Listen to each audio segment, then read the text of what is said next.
और अब मैं पहुंच गया उतनी ऊंचाई पे जहां से आप देख सकते हैं कि दुनिया गोल है। जब हमारे डूबे हुए जजीरे के साथ एक बहरी जहाज भी डूब चुका था। ये देखिए दुनिया का सबसे छोटा तरफ। स्कूबा कर दे तैयार है हम स्कूबा डाइविंग के लिए, थैंक्स टू पाकिस्तान वेटलैंड। मैं तो हूँ पाकिस्तान के सबसे बड़े और खूबसूरत जजीरे पर, अस्टोला पर, लेकिन आपको दिखाएंगे रिपोर्ट दुनिया के खूबसूरत जजीरों पर। दुनिया खूबसूरत, हैरानकुन और अजूबा जजीरों से भरी पड़ी है। जनूबी कोरिया में वाक़े उलेंगडो नामी खूबसूरत जजीरा अपनी मिसाल आप है। इस जजीरे पर मौजूद पहाड़ इंतहाई अजूबा अशकाल के हामिल हैं। ये पहाड़ को पैमाओं की पसंदीदा जगह हैं। ऑस्ट्रेलिया के टॉरस स्ट्रेट जज़ायर भी काबिले दीद हैं। अजूबा पहलू ये कि ये सिलसिला 100 से ज़ायद खूबसूरत जजीरों पर मुश्तमिल है। जापान के जनूबी समंदर में वाक़े यायामा जज़ायर का सिलसिला तमाम जापानी जजीरों पर भारी है। यहाँ सर्फिंग करने का अपना मजा है। यमन का सुकोर्टा जजीरा दुनिया भर में एक पुरस्कार जजीरा समझा जाता है, क्योंकि यहाँ पौधों और जानवरों की इक़साम अजूबा हद तक ज्यादा हैं। कुछ दरख्तों की शक्लें इंतहाई अजूबा हैं। देख रहे हो अस्टोला? और कभी देखा है अस्टोला पे किसी को साइकिल चलाते हुए? हम चला रहे हैं क्योंकि हमें जियो अजूबा। मिलते हैं ब्रेक के बाद।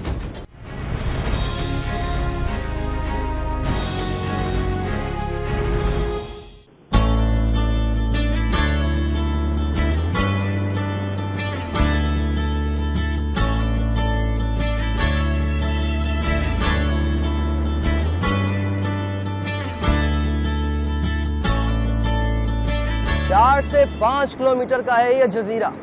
इतना लंबा फासला पैदल घूम घूम के थक जाता, और वो भी अगर आपको ट्रैक करना हो टर्टल्स को, उसके लिए साइकिल बड़ी जरूरी है। आओगे तुसी भी लेके वेग दे।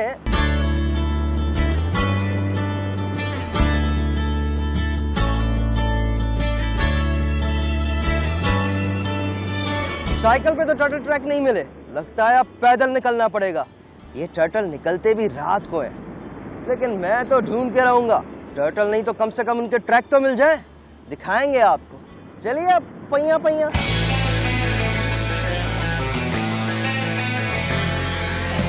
पहिया पहिया भी नहीं मिला भैया, अब लगता है कि दूसरे बीच पे जाना पड़ेगा। अस्टोला में कोई एक बीच नहीं है, रॉकी बीच, सैंडी बीच और टर्टल ट्रैक तो दिखा के रहूंगा। आइए।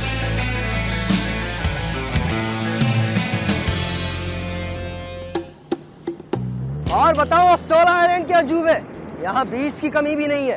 पहले थे हम रॉकी बीच पे और अब हम पहुंच चुके हैं सैंडी बीच पर। जी हाँ, इसे ये लोग कहते हैं सैंडी बीच क्योंकि यहाँ पर बहुत ज्यादा सैंड है, लेकिन उसके साथ साथ इसे टर्टल बीच भी कहा जाता है। भला वो क्यों? वो इसलिए कि दुनिया में नायाब ग्रीन टर्टल यहाँ इस जगह पाए जाते हैं, सैंड बीच पर, अस्टोला आइलैंड पर, अपने बलोचिस्तान में, अपने पाकिस्तान में।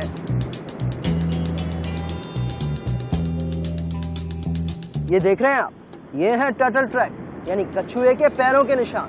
कुछ लोग यहाँ आते हैं, इन ट्रैक्स को फॉलो करते हैं और टर्टल के एग्स को जाया कर देते हैं। क्यों करते हो मेरे अजूबों को तबाह?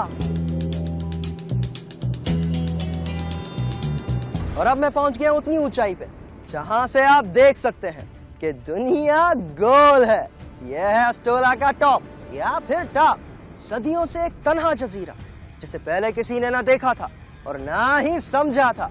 लेकिन मैं हूं अली भंगर, जो कहता हूं वो दिखा के रहता हूं। फिर देखिए अपने पाकिस्तान को।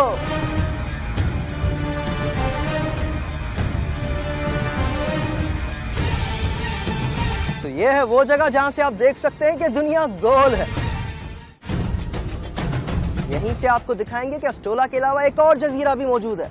एक तो बेचारा डूबा हुआ है जो उसके साथ में ही है, और वो है हमारा छोटा सा जजीरा। उसको मकामी लोगों ने और किसी ने भी अब तक कोई नाम नहीं दिया। हम देंगे, हम पुकारेंगे इसे लिटिल आइलैंड। वो देखिए हमारा लिटिल आइलैंड। तो लिटिल आइलैंड को मिलाकर हमारे पास हुए 3 जजीरे। एक तो बेचारा डूबा हुआ जो लिटिल आइलैंड के बिल्कुल साथ में है, और दूसरा ये। तो ये कुल मिला के 3 हुए कि नहीं, ये आप सोचो। और सोचते सोचते रिपोर्ट भी देखो, वो भी लिटिल आइलैंड्स पर है, लेकिन मेरा लिटिल आइलैंड नहीं भूलना। खुश्क जमीन का वो हिस्सा जिसके चारों अतराफ पानी मौजूद हो जजीरा कहलाता है। अगर जजीरा बहुत बड़ा हो तो बर्रे आजम कहलाता है, और अगर बहुत छोटा हो तो टापू कहलाता है।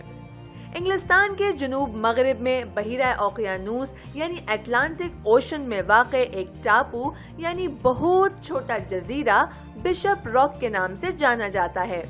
गिनीज बुक वर्ल्ड रिकॉर्ड्स के मुताबिक ये दुनिया का सबसे छोटा जजीरा है। इंसान ने इस बेचारे टापू को भी नहीं छोड़ा और इस पर एक लाइट हाउस बना डाला। और ये सब कुछ आज या कल नहीं हुआ, बल्कि सन 1851 में हो चुका था।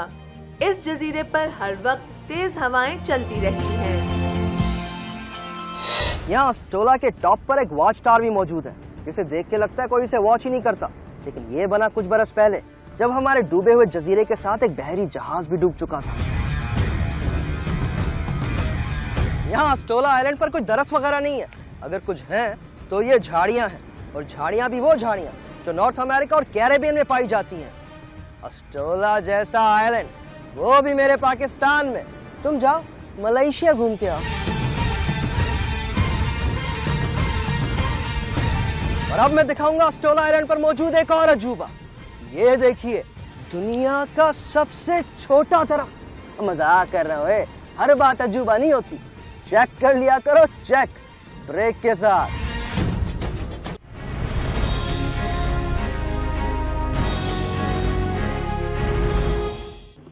वेलकम बैक टू जियो अजूबा। और अब जियो अजूबा में हमारे साथ है कमांडर तारिक साहब, जावेद साहब और जाफर साहब। और आज अस्टोला आइलैंड पर हम करने वाले हैं स्कूबा डाइविंग। स्कूबा डाइविंग के लिए सबसे पहले जरूरी है कि मैं वेट सूट पहनूं, और उसके अलावा और क्या जरूरी है ये तारिक साहब बताएंगे। वेट सूट जो है वो आपको सर्दी से बचाता है, और ये जूते जो हैं क्योंकि यहाँ पे पत्थर हैं, कोरल रीफ्स हैं, उसकी हिफाजत करते हैं। जब ये आप पहन लेते हैं उसके बाद आपको ब्रीदिंग के लिए पूरा डाइविंग सेट ज़रूरत है। आपकी BCD होती है, BCD के साथ आपका सिलेंडर होता है जिससे एयर आ रही होती है, रेगुलेटर उसमें लगा होता है जो आपके मुंह के अंदर जाता है और आपके सांस के लिए ज़रूरी है। और क्या क्या नज़ारे मिलेंगे अंदर देखने? यहाँ पे तो ये सबसे बेहतरीन और खूबसूरत चीज़ ये है कि यहाँ पे कोरल रीफ्स है, और कोरल रीफ्स ऐसा इकोसिस्टम है, वहाँ पे छोटी बड़ी हर तरह की मछलियाँ, टर्टल, हर तरह की मैरीन लाइफ। और जान को कोई खतरा नहीं? जान को और खतरा हो भी तो क्या, हम तो हैं जियो अजूबा। अभी आता हूँ वेट सूट पहन के। अजूबा कर दे तैयार। तैयार है हम स्कूबा डाइविंग के लिए, thanks to Pakistan wetland. Wetland की टीम हमारे साथ है। अब करेंगे हम स्कूबा डाइविंग बलूचिस्तान में, अस्टोला आइलैंड पे, क्योंकि मैं हूँ अली भंगर, और जो मैं कहता हूँ वहाँ जाकर दिखाता हूँ। हम तैयार हैं स्कूबा डाइविंग के लिए। अब मुझे कुछ और तैयारी भी करनी पड़ेगी। देखते हैं तारिक साहब कौन सी जगह को सुटेबल कहते हैं स्कूबा डाइविंग के लिए।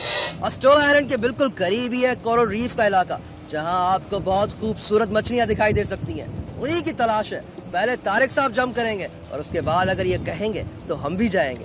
बेस्ट ऑफ लक तारिक साहब।